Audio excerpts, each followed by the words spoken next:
Jesus' Name Above All Names, September 21st, Daily Devotional by Ellen G. White, Deliverer for His People.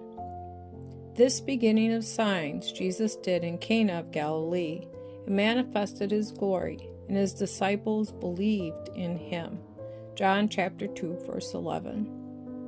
The wine which Christ provided for the feast, and that which He gave to the disciples as a symbol of His own blood, was the pure juice of the grape.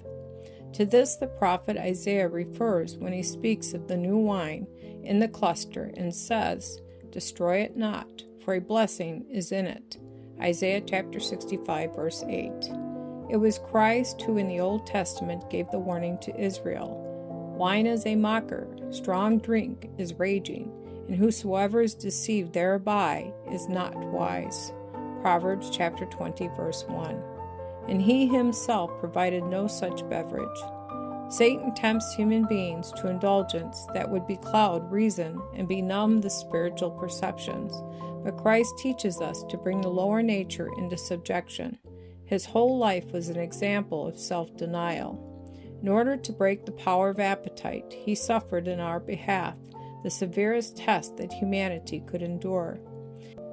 It was Christ who directed that John the Baptist should drink neither wine nor strong drink.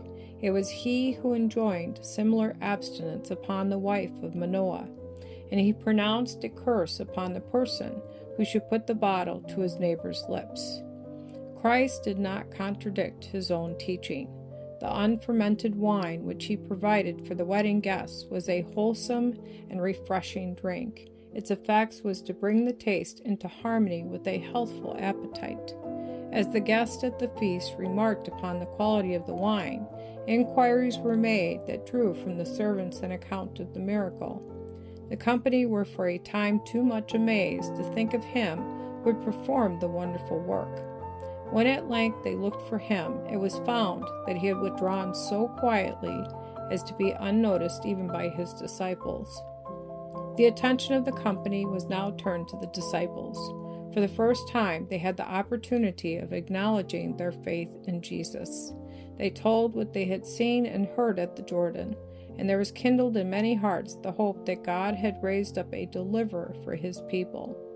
The news of the miracle spread through all that region and was carried to Jerusalem.